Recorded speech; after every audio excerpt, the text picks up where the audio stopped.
Buenos días. De parte de la región noroeste del CNI, que está conformada por los estados de Baja California, Chihuahua, Sonora y Sinaloa, presentamos la conferencia magistral Tecnología, Emociones y Aprendizaje en Poblaciones Vulnerables, las imposiciones del COVID-19, que será presentada por el doctor Diego Osvaldo Camacho Vega, que cursó su licenciatura en Psicología y el doctorado en Estudios del Desarrollo Global en la Universidad Autónoma de Baja California y realizó una estancia doctoral en la Universidad de Viena, en Austria, en la Universidad de Bucarest y en Rumanía. Cursó un postdoctorado en el Laboratorio de Informática de París de la Facultad de Ciencias de la Universidad de la Sorbona en el campus Pierre et Marie Curie en París, Francia, con un proyecto sobre aprendizaje autorregulado en ambientes híbridos y online, en colaboración con el doctor François Boucher. Desde el 2015 colabora con dicho laboratorio, donde realiza varias estancias de investigación hasta la fecha. El doctor Camacho también realizó estudios postdoctorales en el Björk Forgering en Learning Lab, en el Departamento de Psicología de la Universidad de California, Los Ángeles, UCLA, en Estados Unidos, del 2018 al 2020, con los doctores Robert y Elizabeth Björk, así como con el doctor Gerardo Ramírez. Actualmente es profesor invitado del mismo laboratorio, en donde desarrolla varios proyectos relacionados con tecnologías, cognición y aprendizaje. Su trabajo de investigación actual se centra en el uso de las tecnologías digitales, aprendizaje online, realidad virtual, ambientes hipermedia, aplicaciones móviles y su impacto en el aprendizaje en STEM y en salud, cognición, metacognición, motivación y emociones. Ha publicado diversos artículos científicos en revistas y libros nacionales e internacionales. Además, ha presentado sus investigaciones en diversos congresos internacionales, entre los que destacan el del American Educational Research Association, AERA, y los de la European Association for Research and Learning and Instruction, ERLI, así como diversas presentaciones en universidades e instituciones nacionales e internacionales, como la UCLA, la San Diego State University en Estados Unidos, la RWTH, Aachen University en Alemania, la Romanian Sociological Association International en Bucarest, Rumanía, y la University Neofit Rilskin en Bulgaria. Actualmente es profesor investigador de tiempo completo en la Facultad de Medicina y Psicología de la Universidad Autónoma de Baja California, donde coordina la maestría en Psicología de la Salud, que él coordinó su creación también. Es la primera maestría en Psicología en el Estado, en universidad pública, y es coordinador del Centro de Educación Abierto y a Distancia de la misma facultad. Además, es fundador y dirige el Laboratorio de Ciencia Cognitiva y Aprendizaje en UABC y es miembro del Sistema Nacional de Investigadores del CONACYT, el SNI. Su tiempo, doctor Camacho. Ok, muchas gracias. Bueno, pues voy a compartir mi pantalla. ¿Ya la están viendo? Sí, ¿verdad? Parece que sí. Muy bien. Bueno, antes que nada, pues me da mucho gusto estar con ustedes. Me da muchísimo gusto el haber recibido esta invitación. Agradezco a los organizadores, agradezco al CNI, agradezco al FIAP por esta oportunidad de compartir pues este tema que para mí es como súper relevante. Estoy aquí poniendo mi tiempo para que no se me vaya a pasar porque luego me emociono. Y bueno, entonces ya aquí está. Muy bien, entonces vamos empezando. Bueno, yo les voy a hablar del tema de tecnología, emociones y aprendizaje en poblaciones vulnerables, haciendo énfasis en lo que son las imposiciones del COVID-19. Este tema es muy relevante, es un tema súper relevante porque nos ha pegado a todos de una manera increíble y de una manera prácticamente inesperada y ha pegado en diferentes áreas de la salud, ¿no? No solo salud física, sino como lo hemos visto y como lo vimos en el panel anterior, pues en la salud psicológica. Yo quiero empezar a hablar de lo que es la vulnerabilidad, que va a ser como el inicio del eje de esta presentación, porque lo primero que quiero es poner en claro como este concepto, por así decirlo, para que veamos después que la vulnerabilidad va más allá de quizá la percepción que tenemos nosotros regularmente de lo que es. Desde la perspectiva de la teoría interseccional, la vulnerabilidad se refiere a cómo el ejercicio del poder a través de la opresión y la dominación afecta a grupos que tienen diferentes desigualdades. Es decir, hay un grupo que tiene, o un grupo de personas que tienen el poder para satisfacer algún bien o alguna necesidad o que tiene algún servicio que la sociedad necesita, y aquel grupo que no lo tiene. Y entonces la vulnerabilidad permite que precisamente existan estas desigualdades, y estas desigualdades nunca son desigualdades únicas hacia una sola cosa. El problema de la desigualdad es que está concatenada con diferentes desigualdades, y esto se va a convertir en lo que es una marginación múltiple. ¿Qué son los grupos vulnerables? Los grupos vulnerables es una población dentro de un país que tiene características específicas que lo hacen tener un mayor riesgo de necesitar asistencia humanitaria o que es excluido de ciertos servicios sociales o financieros, etcétera, y en este caso de salud, ¿no? Este concepto me parece súper interesante. Bueno, esta aclaración a lo que son los grupos vulnerables me parece súper necesaria, porque entonces aquí ya empezamos a hablar de que no hay individuos vulnerables, sino que realmente vamos a estar entendiendo que hay grupos vulnerables. El problema de la vulnerabilidad es que afecta a grupos y es como una bola de nieve que cada vez se va haciendo más grande si no se atienden las necesidades de esos grupos. ¿Ok? Muy bien. Entonces, aquí, por ejemplo, el acceso a la salud, como lo hemos estado viendo, pues es una parte como muy importante, pero también vamos a ver el acceso a otras cosas en este caso de lo que está sucediendo con esta pandemia y a lo que nos ha obligado, sobre todo en temas de educación, que también vamos a encontrar vulnerabilidad en ciertos aspectos, como lo vamos a ver a continuación. Cuando hablamos de vulnerabilidad, regularmente se habla de lo que es vulnerabilidad y de lo que es pobreza. Si bien son dos conceptos que están, más bien dos hechos o dos fenómenos que están totalmente relacionados, es mucho más complejo que eso. Vamos a ver que a nivel macro, por ejemplo, el problema, por ejemplo, en la pobreza particularmente, es que la pobreza no impacta a individuos, como ya les comentaba anteriormente, es decir, impacta a diferentes aspectos del desarrollo de la sociedad. No es que la pobreza o las situaciones de vulnerabilidad afecten a una sola persona, sino a una suma de personas, y esto lo vuelve otra vez en grupos vulnerables, y entonces este problema se va volviendo mayor. Hay un concepto de autorreforzamiento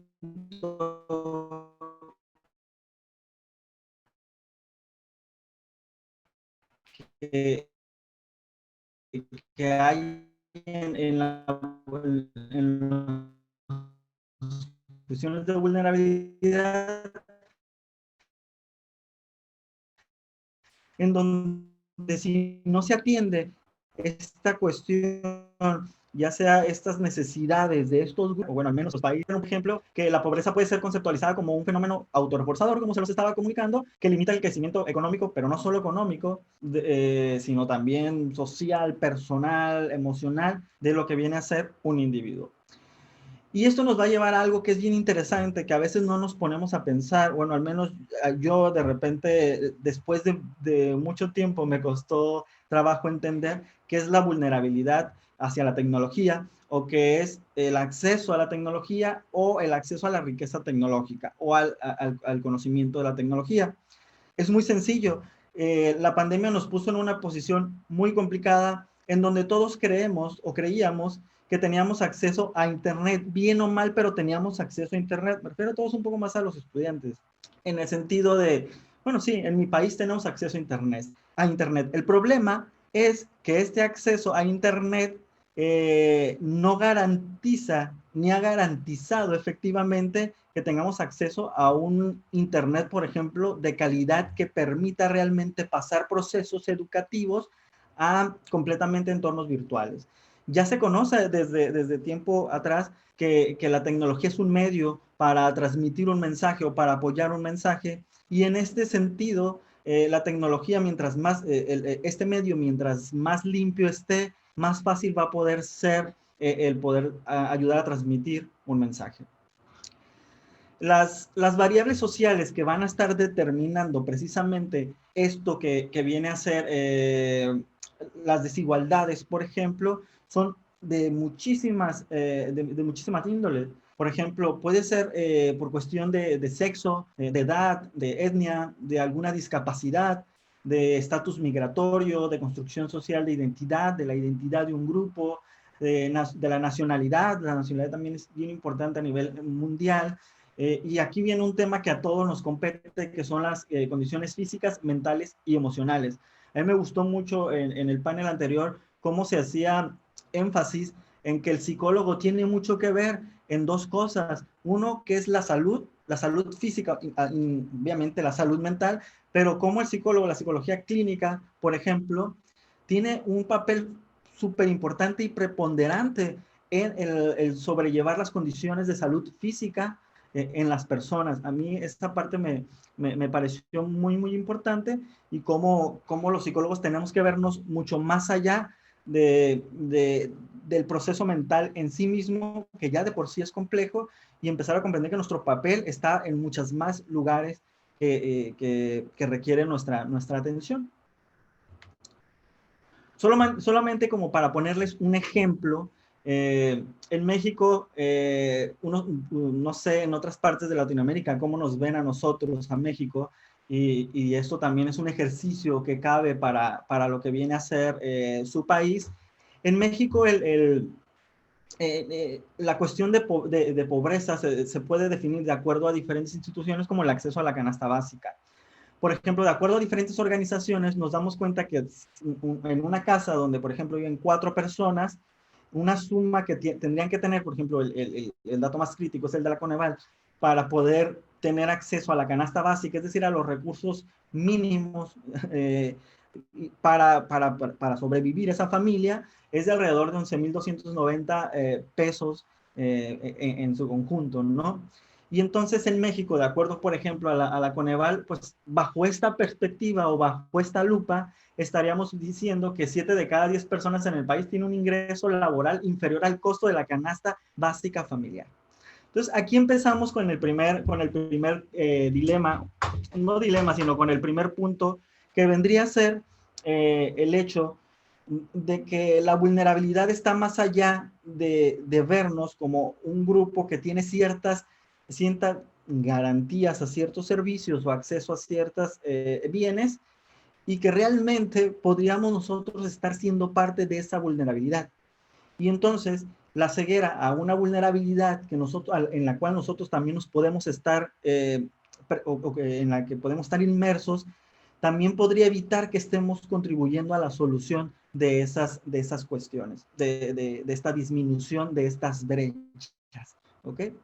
Entonces, esto nada más como un dato como para cerrar, o para empezar con esta explicación de cómo la vulnerabilidad puede estar mucho más presente de lo que creemos. Digamos, si nos comparamos a nivel mundial, pues en mi país al menos tendríamos, digamos, vámonos a los datos del Banco de México, más o menos la mitad estaríamos en una cuestión de vulnerabilidad, de acceso a cuestiones muy básicas. ¿Ok? Muy bien. Ahora vamos a hablar de lo que es tecnología y desigualdad, precisamente. No solo el problema ha sido el acceso a ciertos bienes básicos como la alimentación, ¿no? Y la salud y la educación, sino que además la pandemia nos ha puesto en una situación bien complicada y en un reto bien complicado, que es decir, al menos en las escuelas, al menos en las escuelas de mi país, todo se va a hacer en línea. La escuela pública puso en marcha programas de teleaprendizaje, pero sin embargo, no sé cómo ha sido en sus países, pero al menos aquí todas las escuelas paramos y nos sumamos a entornos virtuales. Hay dos cuestiones bien interesantes en esta desigualdad tecnológica, que efectivamente nuestro acceso a la tecnología, en este caso específicamente al Internet, que fue lo primero que necesitamos, pues se vio súper comprometido. Es decir, primero nos tuvimos que preguntar si teníamos acceso a Internet, si teníamos una computadora relativamente decente para aguantar lo mínimo, las características mínimas para transferencia de datos, y segunda, si este Internet tenía la suficiente calidad para realmente podernos unir de manera prácticamente masiva o grupal en procesos de enseñanza-aprendizaje. Esto ha sido un golpe bien duro, sobre todo para nuestros países o para países en los que desde antes no se han creado algunas estrategias para esto. Muy bien, hablando del capital tecnológico, uniendo la cuestión de la tecnología, hablamos de que el capital tecnológico tiene que ver con que debe haber una equidad en la distribución precisamente en este caso de la tecnología. Entonces, si no hay una equidad en esta distribución de la tecnología, que es secundario incluso a la equidad en la distribución de los procesos de salud, vamos a ver, y de alimento y de otro tipo, vamos a ver que el capital restringido realmente depende de cuánto puedes pagar por él, es la calidad o el acceso que tienes a este capital tecnológico. Y en una situación como la que nos encontramos actualmente, eso ni siquiera podría ser una prioridad, ni siquiera, perdón, una posibilidad. Entonces tenemos aquí que está restringido a ciertos grupos, o bien que se abre el grifo respecto a cuánto puedes pagar por ese capital tecnológico. Pero el problema es que la educación no es un bien que debe medirse en cuanto a cuánto tienes, cuánto acceso tienes a la educación, y el Internet se vuelve una herramienta indispensable. Y entonces, esto es un círculo bastante vicioso en donde, bueno, como no tienes las herramientas o los medios necesarios, pues sigues teniendo sigue ampliándose la brecha de vulnerabilidad. Y aquí estamos hablando ya de una vulnerabilidad, por así decirlo, tecnológica, incluso. Si se fijan, ahorita voy a manejar algunos datos muy básicos de lo que es la distribución en Internet, al menos en mi país y en algunos países y algunos otros países, y nos vamos a dar cuenta cómo esta vulnerabilidad tecnológica de la que hablo, que es un concepto que estoy solamente comentando brevemente, es muy presente en esta pandemia. Como un ejemplo meramente rápido, les comento, por ejemplo, esto que les decía yo, de quiénes manejan o cuántas personas, quiénes definen el acceso a ciertos bienes y servicios. En mi país hay una empresa solamente que tiene el 71% de la cuota del mercado. Y hay otras dos empresas que también participan de manera muy nueva, o sea, relativamente muy nueva, que participan, pero en realidad nos vamos a ver que el acceso, al menos, ahorita estoy hablando solamente de tecnología móvil, que el acceso a tecnología móvil y por ende a Internet móvil, pues va a depender de la estrategia de negocio que tenga un grupo de personas o una empresa que tiene el 71% de acceso de cuota de mercado. ¿Ok? De manera muy, muy general, vamos a ver, por ejemplo, que esto es como para que vayamos viendo en nuestros países más o menos cómo estamos posicionados respecto a esta parte que ha sido muy importante, que es el acceso a Internet, que tiene que ver con las velocidades de carga y de descarga, ¿no? Vemos que a nivel global, la tecnología móvil, pues es 34 megabits por segundo y 10 de subida, y la banda fija es de alrededor de 84 megabits. No sé cuánto tengan ustedes. En México la media está muy por debajo de eso. Y estamos hablando que de manera, términos sencillos, si ustedes quieren ver, algunos de ustedes tienen una televisión HD, quizás sea como un poco menos, pero digamos alguien quiere ver un solo programa en su casa en 4K en Netflix, necesitaría entre 20 y 40 megabits. Nada más para esa actividad, para eso. Y estamos hablando que las videoconferencias tienen manejan una gran cantidad de datos de descarga cuando estamos teniendo una videollamada. Entonces, tan solo ahí vamos a ver cómo empezamos a ver brechas en los países, ¿no? En nuestros propios países e incluso en las diferentes ciudades o zonas de nuestros países. Aquí como por ejemplo, solo como un ejemplo, les pongo, nosotros en México estamos de no me acuerdo cuántos eran, 120 y tantos los países considerados, pues nuestra banda fija, estamos como en el lugar 73, estamos hablando de alrededor de un 42 megas, que en realidad es un poco decente, pero en la realidad, si ustedes le preguntan a sus alumnos, porque yo lo he hecho, muchos de los alumnos tienen un acceso de alrededor de 10 megabits para toda la familia, para la conexión de todos los miembros y todos los miembros conectados a videoconferencias, a clases virtuales, a trabajo, a trabajo virtual. Entonces, acá ya nos pasamos de la gráfica, pero quería hacer énfasis en un caso muy específico, que es el caso de Rumania. Rumania es un país que tiene problemas económicos también muy fuertes, y sin embargo creo que es el tercer país en velocidad de Internet. Y ese es un caso bien curioso que les voy a platicar más adelante porque me va a ayudar con lo que viene a ser mi conclusión.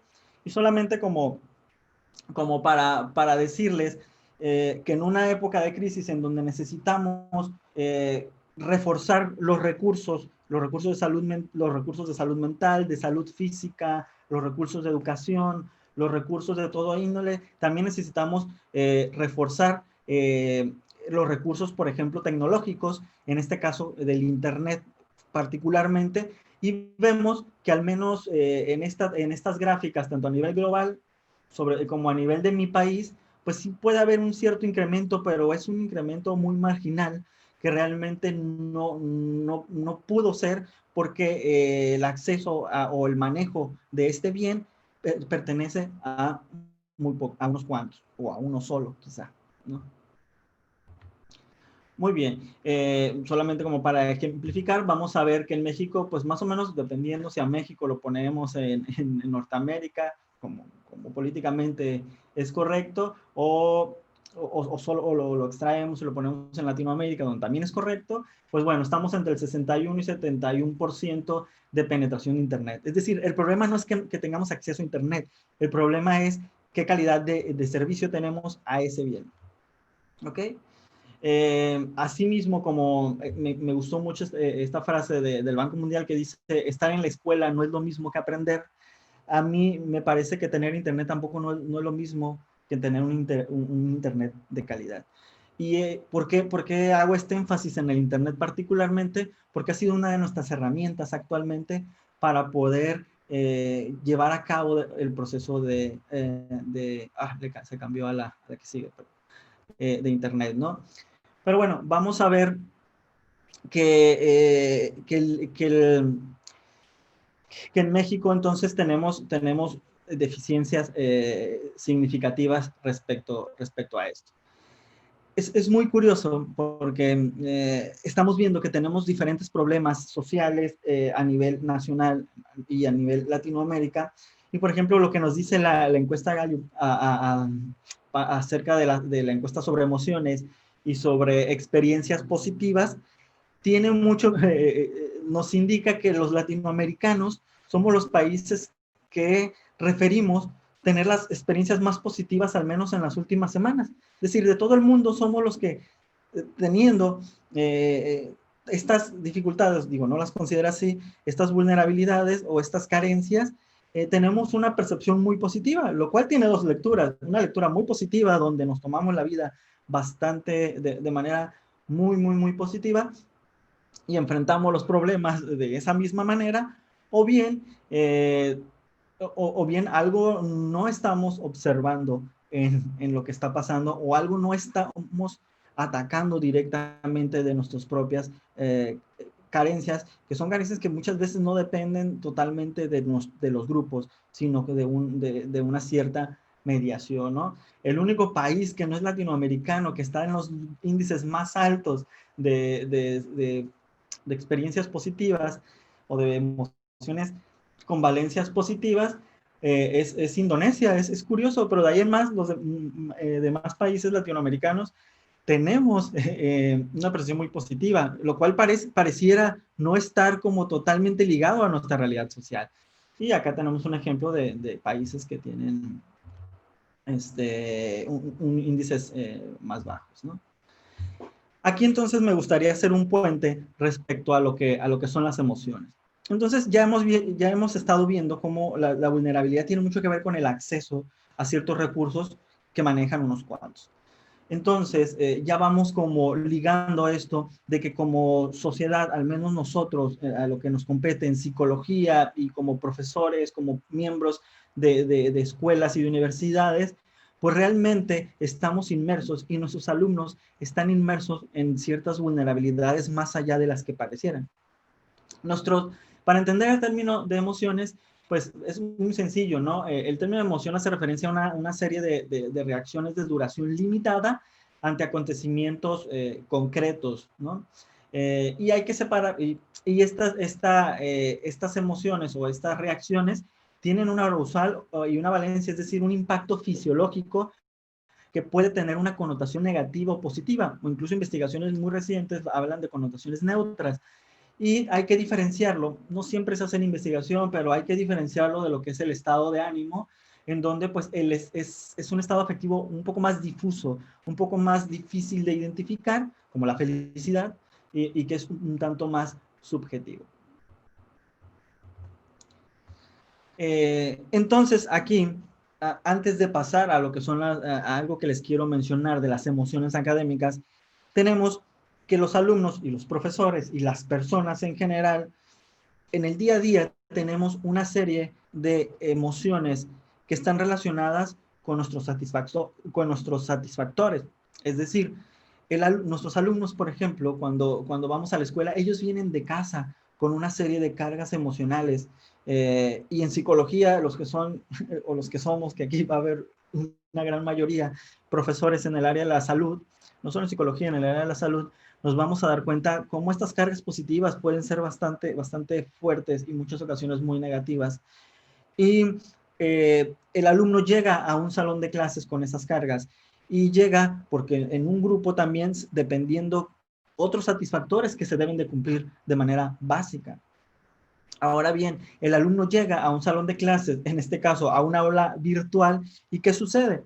Que también presenta una serie de emociones, que Pekrum no las menciona como emociones académicas, que son estas emociones que él tiene además frente al proceso de aprendizaje. Pekrum hace una clasificación bien interesante que habla de las emociones relacionadas con la clase, emociones relacionadas con el aprendizaje y con los exámenes, con las evaluaciones. Es decir, no solo es como que el alumno anda en una montaña rusa de emociones durante el proceso de enseñanza y aprendizaje, en donde si el docente o el profesor o el facilitador que está ahí enfrente no logra o no tiene alguna habilidad o no tiene manera de identificar y trabajar con ellas, esto va a sumar a toda otra carga que trae el alumno, otra carga emocional, dificultades en su proceso de enseñanza o aprendizaje, o bien facilitarla. Entonces tenemos, bueno, de aquí vamos a ver algunas, es lo que les decía, de repente algunos quizás estados de ánimo, como disfrute, esperanza, orgullo, alivio, enojo, ansiedad, vergüenza, esperanza y aburrimiento, en donde la ansiedad es una de las más investigadas. Muy bien. Entonces vamos viendo de esta manera que el alumno entonces tiene precisamente que enfrentarse a las necesidades que ya trae en casa y en el entorno virtual, en muchos de los casos, al acceso que tiene a la tecnología. Es decir, esta vulnerabilidad en el acceso a la tecnología se suma a las emociones que de por sí ya se dan en el contexto del aprendizaje. Ahora bien, esto es algo que se da de manera normal, ¿no? Quizá le bajemos un poco allá la cuestión de en línea cuando hemos estado fuera de esta pandemia. Pero ahora llega la cuestión de que nos enfrentamos de repente, sin avisar, de cajón, es decir, de manera inesperada a un acontecimiento de salud que complica mucho las cosas porque es mucho más importante preservar la salud. Es decir, el COVID, ¿no? Y entonces el alumno, además de esto, y el profesor también, y eso es algo de lo que voy a hablar ahorita, tiene una percepción de amenaza cuando no ha tenido la enfermedad o cuando no ha tenido COVID, ¿no? Es decir, el alumno se enfrenta además a una situación del día a día en donde hay un temor o una amenaza a diferentes aspectos que conllevan el poder enfermarse. Y no solo los alumnos, sino también las personas en general, o sea, los padres de familia, el estrés enorme de, y si yo me enfermo, yo lo he escuchado muchísimo a padres y madres de familia, y si yo me enfermo, ¿qué pasaría, no? O sea, y no sé ni siquiera cómo va a reaccionar, además es una enfermedad de la que conocemos poco y es, no sé ni siquiera cómo va a reaccionar mi organismo y no quiero que le pase nada a mis hijos o a mis hermanos o a mis papás, todos los que hemos tenido, en los que me incluyo, personas cercanas que han tenido COVID, algunos hemos tenido la suerte de que estas personas cercanas han podido librar este proceso y algunos no, y esto nuevamente trae algo como lo que se mencionaba en el panel anterior, ¿no? Trabajos de duelo, incluso aunque te recuperes de la salud, porque eso es bastante complejo. Y entonces los modelos de percepción de enfermedad se enfocan en constructos de representaciones acerca de la experiencia que tiene una persona respecto a esa enfermedad y que esta experiencia, la manera en que percibe esto, lo va a llevar precisamente a llevar esta enfermedad, incluso a tener los mecanismos psicológicos que le ayuden también a salir adelante. Entonces, en la cuestión educativa y de los psicólogos y de la psicología, pues esto se vuelve un factor muy, muy relevante. Entonces, un poco a modo de empezar como a hacer las conclusiones, nos vamos dando cuenta de que el problema es muy, muy, muy grave, pero aquí tenemos que hacer énfasis en diferentes puntos que voy a hablar ahora. Uno, pues nos damos cuenta que todos nosotros, los que estamos aquí, o al menos una gran mayoría, podemos estar presentando diferentes o estar estando dentro de ciertas vulnerabilidades o ciertos grupos vulnerables.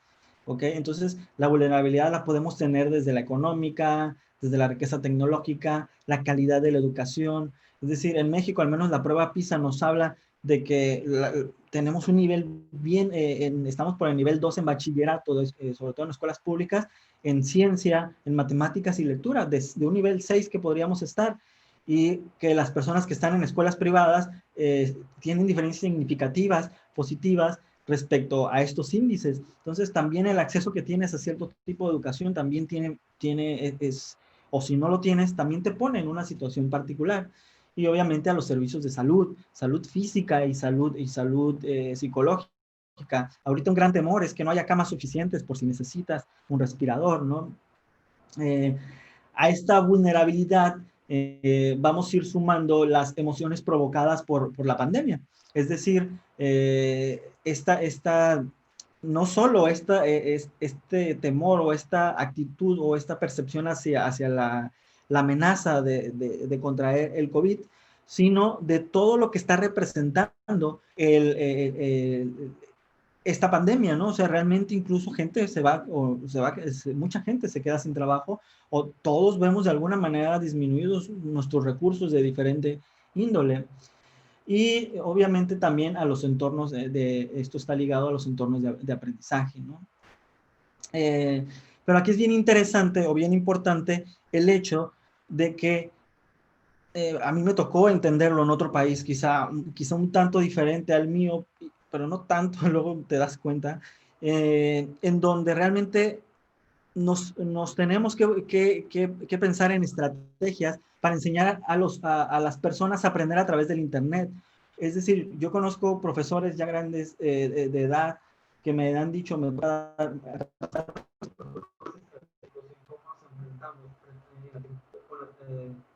hacemos frente a la tecnología y cómo podemos utilizarla, pero también conociendo nuestras debilidades, nuestras deficiencias técnicas. Me estoy escuchando. Ok, entonces, no sé de qué se está escuchando, creo que una presentación. No sé. Ok, y entonces, como profesores, en procesos de pares, es decir, en procesos colaborativos, entonces lo que vamos viendo es que precisamente tenemos que trabajar más con las estrategias para aprender a utilizar la tecnología para aprender. Además de que tenemos que hacer mucho énfasis también en lo que son en lo que son los docentes. ¿Me explico? Es muy necesario, es muy importante darle esa prioridad también a quienes están frente a los grupos, en este caso a los grupos de los alumnos en la educación, el ayudarles a desarrollar sus estrategias para identificar qué está pasando con los alumnos. Y algo bien importante es trabajar desde un enfoque también de las emociones de los alumnos y de las emociones de los profesores. Las escuelas deben de tener énfasis en eso y además debemos de intentar hacer una red de colaboración. Es decir, las escuelas, no podemos esperar que nos den todo, pero tenemos la facultad de que tenemos gente en Latinoamérica, particularmente de lo que estamos hablando, gente con una capacidad increíble de comprensión de las emociones y de los procesos psicológicos. Aquí están muchísimos, aquí están todos ustedes. Entonces, aquí la idea sería que vayamos generando lo que ya tenemos, los pequeños grupos que tenemos trabajando, que vayamos tratando de evidenciarlo con base a lo que es la ciencia, es decir, ver qué ha funcionado en el pasado y que científicamente se ha comprobado y que también nosotros generemos información basada en metodologías claras y que realmente vayamos sumando estas pequeñas, por así decirlo, micro esfuerzos y que realmente nos vayamos juntando de las diferentes universidades, vayamos creando un entorno de aprendizaje colaborativo, de enseñanza colaborativa y en donde realmente nos sentemos todos a apoyarnos precisamente a comprender lo que es esta cuestión de las emociones. Esto solamente como para finalizar con una reflexión, me gustaría como poner el ejemplo de cómo Rumania llegó a tener un internet o un internet a la par de países como Singapur, que tienen los recursos para ellos. Eh, ellos, después de la caída del comunismo, tenían muchos problemas, entre ellos el acceso a las telecomunicaciones, y ellos empezaron entre casas a cablearse y a cablear banda ancha. Ya desde entonces empezar a cablear banda ancha. Y entonces surgieron como 700 microempresas en donde se encargaban de que tuvieran un buen internet al menos pocas casas. Y entonces cuando llegan las grandes corporaciones de internet, llegan a una ciudad donde la sociedad ya está conectada porque ellos hicieron el esfuerzo por tener un internet de calidad. En ese entonces todavía el internet ni siquiera era lo que conocemos ahora. Y al hacer eso, pues no tuvieron otra opción más que poder, como ya el costo de la infraestructura era mucho, ya no se tenía que invertir tanto, entonces fue mucho más fácil el proveerles este internet de banda ancha de mayor calidad y ahora o diferente calidad. Y entonces un poco haciendo esta reflexión es la que yo les quería comentar, ¿no? Y la que les hacía anteriormente, es decir, que nos vayamos como creando nosotros, o ya los tenemos, estas interconexiones con nuestros laboratorios, con nuestras escuelas, con nuestros alumnos, y entonces vayamos viendo las maneras de conectarnos con nuestros pares, profesores, con los alumnos de otras universidades, como lo es un gran ejemplo este evento, y entonces nos pongamos a tomar decisiones más allá de lo que pueden hacer por nosotros las instituciones per se.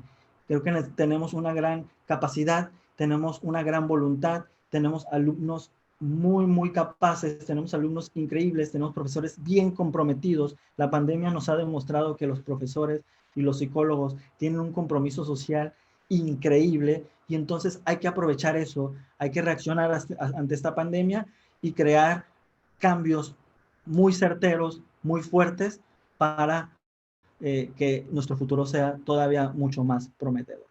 Pues bueno, eso es principalmente lo que les quería compartir y espero que les haya sido de interés esta plática. Muchas gracias.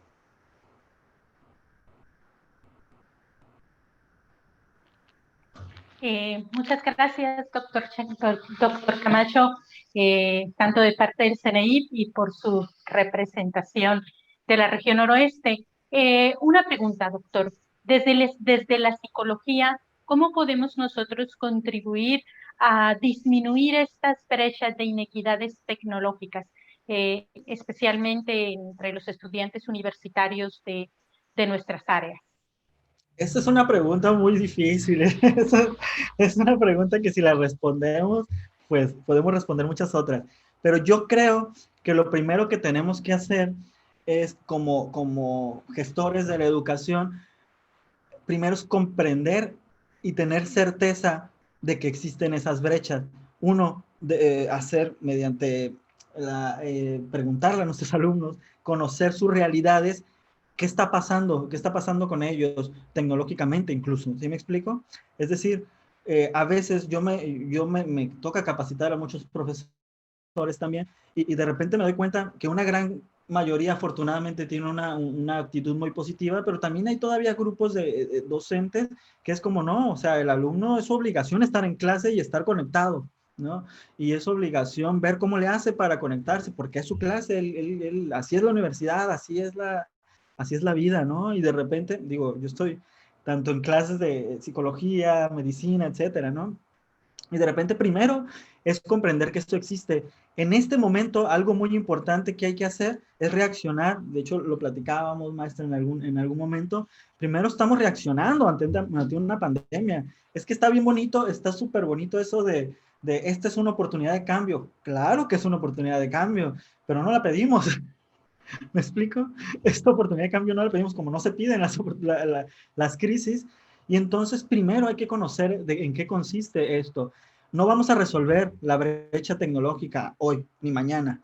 ¿Sí me explico? Es algo que no lo vamos a resolver ahora. Pero sin embargo, por ejemplo, tenemos que crear estrategias que le den acceso a la educación mediante la tecnología a todos los alumnos. Pueden ser estrategias muy sencillas, como en vez de se tienen que conectar, pues bueno, hago una clase de calidad donde la puedo hasta grabar y le doy al alumno opciones de acceder a esa clase cuando él pueda, de donde pueda y cuando tenga acceso a un internet que sea capaz de eso. Aquí va mucho con que las cuestiones pedagógicas que no hemos podido resolver, no las vamos a resolver con la tecnología, más bien las vamos a estar viendo a través del uso de la tecnología. Entonces, más que nada ahora es juntarnos para ver las buenas prácticas que estamos teniendo, los problemas que están teniendo alumnos y profesores y retroalimentarnos entre nosotros como psicólogos o como profesor. Yo hablo de nosotros porque yo soy psicólogo, y retroalimentarnos y trabajar en conjunto y tener un apoyo mucho más de pares, es decir, más de instituciones. Yo creo que obviamente por ahí partiría, tendría que ser más de pares, comprender, reaccionar y empezar a crear estrategias mucho más grandes, como decían anteriormente, involucrarnos con las políticas públicas. O sea, el psicólogo tiene que involucrarse con las políticas públicas. Si no se involucra con las políticas públicas, como no lo hemos hecho en muchas ocasiones, que escucho que aquí varios países lo están haciendo muy bien, no va a haber un cambio, no va a haber un cambio en el acceso o en estas brechas incluso digitales. Uh -huh. No cabe duda que tenemos una tarea pendiente y este trabajo tiene que ser, y eso entraña dificultad, sobre la marcha. ¿Cuál es su sugerencia? Claro que la reflexión post pandemia, pues ahí está, nos va a estar esperándonos, pero ahorita que tenemos que actuar sobre la contingencia, sobre la marcha, ¿puede sintetizarnos o resumirnos brevemente su recomendación? Sí, digo, es una cuestión muy, muy compleja porque el problema que vamos acarreando es que no hemos creado las estrategias, no es una cuestión que sea, como lo mencionaba anteriormente, no es una cuestión eh, que surge como de la nada. Esto es la consecuencia también de que no hemos creado estrategias para esto. Yo trabajo en un laboratorio en donde esto ya hace años que veíamos que podíamos este tipo de cosas y que teníamos que estar preparados. Pero yo lo que sí recomendaría mucho es que desde ya empecemos a trabajar más que en el uso, obviamente también en la capacitación de la tecnología. Nuestros alumnos ya tienen conocimiento, eso no quiere decir que sepan aprender a través de la tecnología, que aprendamos o que desarrollemos habilidades en los alumnos, en un tema en el que yo estoy muy metido, que le pongan el nombre que ustedes quieran. Yo le llamo un proceso de autorregulación.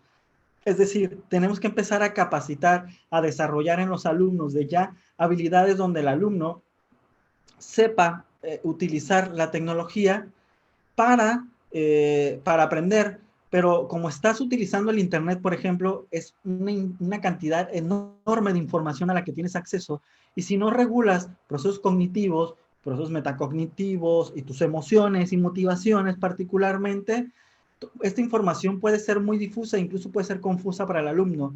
Y entonces estos medios requieren un mayor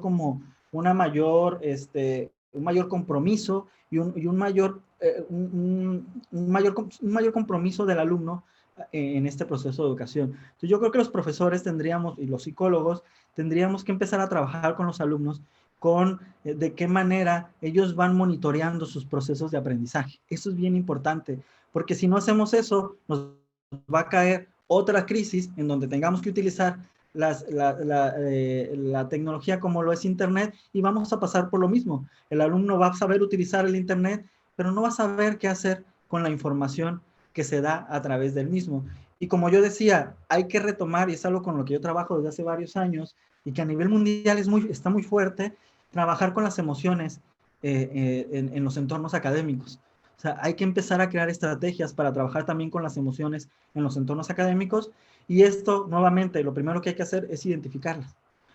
No van a la escuela, ojo, porque yo también no soy creyente de que va un alumno a la escuela a recibir psicoterapia, no, vamos a identificar las emociones en su proceso de aprendizaje, ¿sí me explico? O sea que incluso utilizar las emociones a favor del proceso. Hay emociones como la ansiedad que no necesariamente siempre son negativas. El problema es cuando el estresor o el agente de la ansiedad no corresponde con el elemento, como cuando al estudiante de medicina le dicen, está mal, y le empiezan a decir hasta de lo que se va a morir. No tiene relación el estresor. Pero claro que el estudiante de medicina se va a estresar por estar frente a un ser humano con el que está tratando la vida y la muerte. ¿Sí me explico? Entonces, un poco es empezar a trabajar, y yo creo que aquí tenemos mucho que hacer los psicólogos en trabajar en conjunto. Y yo desde mi postura, yo estoy súper abierto a que empecemos a trabajar ya lo estamos haciendo, pero cada vez muchos más, y que nos juntemos a trabajar en qué podemos hacer. Gracias, doctor. Muy pertinentes todos los temas que ha abordado en la conferencia, como muy pertinente el trabajo que realiza a nivel internacional, tanto en Europa como en California y en nuestro país, con estos temas y sobre todo el reconocer que usted se encuentra en esa avanzada mundial que está estudiando las repercusiones tanto en la psicología como en la educación. Gracias, doctor Camacho. De parte del CNEIP, le reiteramos nuestro aprecio por su tiempo, su dedicación y esfuerzo.